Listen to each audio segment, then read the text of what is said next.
এখানে কি চট্টগ্রামের মধ্যে আছেন এরকম আছেন, তাহলে আমরা একটু মানে এটা শব্দ এটা বুঝতে পারবো। চট্টগ্রাম এলাকায় গেছেন এরকম কেউ নাই আছেন? এটা কি আসলে বাস্তব? শুনছেন দেখেন, যাই হোক চট্টগ্রাম যাইয়াও শুনছেন।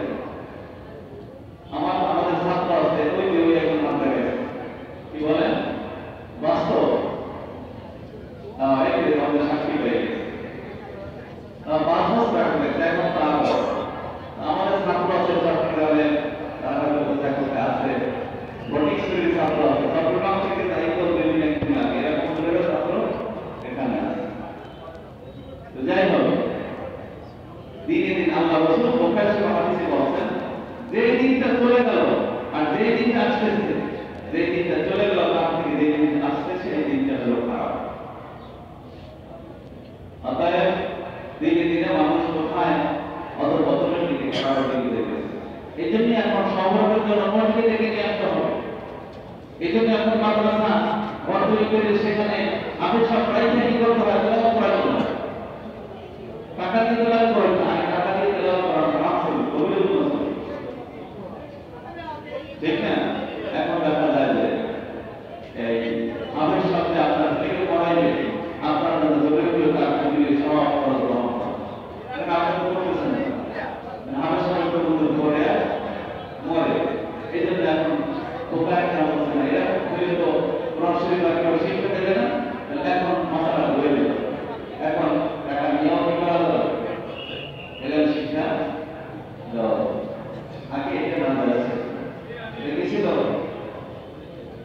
তাহলে এই সমস্ত মানুষ বলে সর্বরাত ঈদের না যায়, তারপর তারাবির নামাজ বিশ্বকাপ না যায়, এইটা না যায় সেইটা না যায়, তাহলে আপনারা সরাসরি পড়াইয়া এটাও ওই জায়গায় ছিল, এটা তো নতুন একটা মাসলা দেওয়া হচ্ছে, এটা আপনারা না জানেন না, এইটা নিজের স্বার্থ আছে, এটা নিজের কি আছে স্বার্থ আছে। এই মাসলা গুণন জায়েজ আছে। আগের জমানায় জায়েজ ছিল না টাকা নিয়ে ইমামতি করা, আগের জমানায় জায়েজ ছিল না টাকা নিয়ে সরাসরি পড়ানো, হ্যাঁ এখন এটা জায়েজ হয়ে গেছে, এটা আমি করতেছে। কিন্তু রাসূলুল্লাহ সাল্লাল্লাহু আলাইহি ওয়াসাল্লামের জমানায় হ্যাঁ বাড়িতে বাড়িতে গিয়ে একটু মিলাদ পড়বে, এই মিলাদের সুবাদে তাদেরকে কিছু দিলেন নামা দিলে আল্লাহ রাসূল জমানায় ছিল না, এই সেই বললেন এগুলো তো না যায়। হত্যাকে ওলামায়ে মুস্তাহিদ যারা মুজাদ্দিদ যারা তারা যুগের চাহিদা অনুযায়ী ইসলামের যে বিধানগুলো যেভাবে দেয় এটাও কি মুস্তাহাব না, এটা মানতে হবে। কিন্তু তাই বললে যে কোনো দিন হবে দিন ফরজ ওয়াজিব সুন্নাত মুস্তাহাব নিজের সাথে কিছু করে না, সবগুলো পালন করে।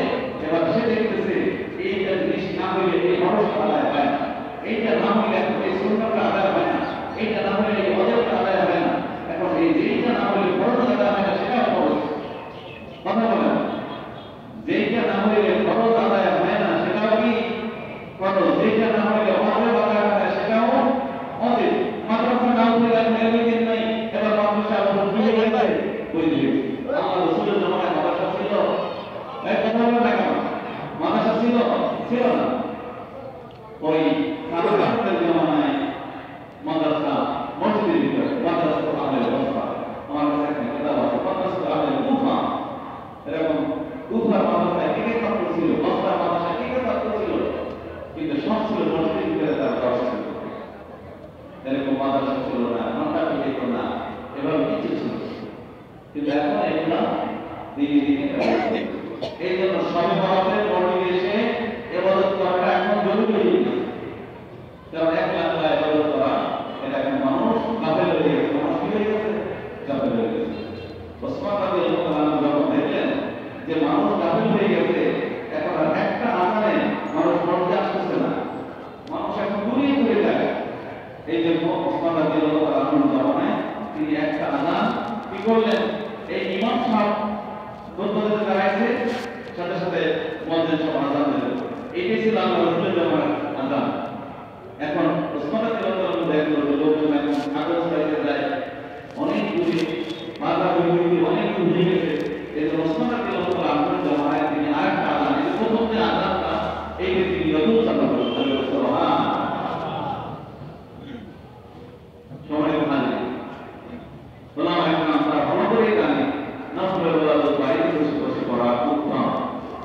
কিন্তু এখন যেহেতু বাড়িতে বসে পড়ছে না, এখন এখানে এসে আমি যেহেতু ভালো করে মোনাজাত জানি না, ভালো করে জিকির করতে পারি না, আল্লাহ বলতে পারি না, এবং বিশেষ করে আমরা এখানে এসে সম্মিলিত হয়ে জিকির করি, ইবাদত করি। আর আল্লাহ যেহেতু কোরআন হাদিসের ভিতরে বলছেন, হাদিস কুদসির ভিতরে, তোমরা যদি আমাকে 1,00,000 বার ডাকো, আমি 1,00,000 বার তোমাদেরকে স্মরণ করি। আর তোমরা যদি একটা মজলিস করে একটা সম্ভবত হয়ে আমাকে ডাকো, আমিও ফেরেশতাদেরকে নিয়ে নবীদের রূহকে একত্রিত করে আমি সেখানে তোমাদের স্মরণ করে দিতে বলবো। এই কারণে আমরা এখানে এসে একত্রিত হই। সেই পিসফুল থেকে লোকজন আসে, বর্ষা থেকে আসে, পাথরঘাটা থেকে আসে, মানবিকতা থেকে আসে, লোকজন এসে এখানে রাখা অবরোধ করে, এবং এখানে সকলের জন্য শ্রেণীর ব্যবস্থা আছে। আমাদের জন্য এখানে লিফলেট আছে কিছু, এই লিফলেট গুলা আপনারা নিয়ে যাবেন। তো বিশেষ করে সবে বরাতের লিফলেট আমরা আগেই বিভিন্ন জায়গায় পৌঁছে দিয়েছি। এখানে আরো কয়েকটা লিফলেট আছে। এই লিফলেটের ভিতরে একটা হলো আগামী বৃহস্পতিবার 20 ফেব্রুয়ারি, আগামী বৃহস্পতিবার পবিত্র মাহে রমজানের উপলক্ষে আমরা যে র্যালি করি, এই র্যালিটা এবছর একটু আমরা আগে করতেছি, যেহেতু বার্ষিক মাহফিল শেষ হয়ে যাওয়ার পর ছাত্ররা থাকবে না, এলাকার লোক